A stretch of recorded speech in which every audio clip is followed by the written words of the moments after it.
This is question 2 of the GCSE AQA Trilogy Chemistry paper. It's the foundation paper 1F. And in this question, we're looking at bonding and we're looking at the periodic table. So you're going to get a chance to go through first if you want to, and you can pause on each section. Here is 2.1, 2.2, 2.3, 2.4, 2.5 and 2.6, 2.7 and 2.8, and finally 2.9. And this is a 13-mark question in total. So now let's take a look at the answers. The question is about halogens. Which group in the periodic table is known as the halogens? You need to know where the groups are. You need to be able to find them using the periodic table, and you need to know the names associated with them. So group 1 is the alkali metals. Group 2 is the alkali earth metals. Group 7 is the halogens. Group 0 is the noble or inert gases. So all of those are things that you should hopefully be familiar with. On to 2.2, a fluorine atom has 7 electrons in its outer shell. Figure 8 shows part of a dot and cross diagram. Complete it. You should only show the outer electrons.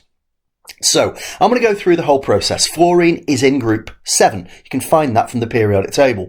Because it's in group 7, we know it has 7 electrons in its outer shell. And that means it needs to gain 1 to get a full outer shell. If it needs to gain 1, that means it will share 1, and that means it will form 1 covalent bond. There's 1 shared area, so each fluorine puts 1 electron into that shared area. And there is my covalent bond, the shared pair of electrons. Now, each of these has still got 4 electrons remaining, because I've got 1, 2, 3, and we know fluorine has 7. So I put the remainder on like this, and I can now double check. Fluorine on the left has 2, 4, 6, 8 electrons. Fluorine on the right has 2, 4, 6, 8 electrons. On to 2.3, chlorine reacts with potassium bromide solution, complete the word equation. So this is a displacement reaction within the halogens. You will be familiar with the practical that goes with this as well, I'm sure. But chlorine and potassium bromide will become bromine and potassium chloride. And we can see the displacement there. We've simply swapped the chlorine and the bromine. The chlorine has gone into the compound, kicking the bromide ion out, which has become bromine.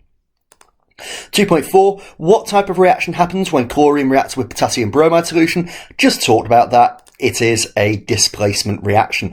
Decomposition is where something is broken down. Neutralization is where generally a salt is formed and we get to pH 7. And precipitation is where 2 liquids are reacted to make a solid. On to 2.5, complete the sentence. Chlorine is more reactive than bromine. And this is because chlorine gains an electron more easily. Now, there are often questions that come up about why that is the case, and you certainly, well, we've got a brief one further on. But I think also what's important to note here is that it says an electron, and that's reminding us that chlorine and bromine are group 7. They only need to gain 1 electron to get a full outer shell. So how does the size of a chlorine atom compare with the size of a bromine atom? Complete the sentence. And a chlorine atom is smaller than a bromine atom. Why is that? Well, that's on the next page. So why is it smaller? Well, bromine has got an extra energy level. It's got an extra whole bunch of electrons. So chlorine is 2, 8, 7. Bromine, we don't actually do the electron configuration there, but it goes into that 4th energy level. So those electrons are going to be further from the nucleus, which means the atomic radius is bigger. Chlorine reacts with fluorine to produce ClF3, balance the chemical equation for the reaction. It's already partly balanced, so I can see I've got 2 Cls, but what I need to look at is the fact that I've got 6 Fs on the right, and that means I need 3 F2 on the left. 3 times 2, and that's 2 times 3. And to finish off, explain why fluorine is a gas at room temperature. Use the following words in your answer. So, the forces between the molecules.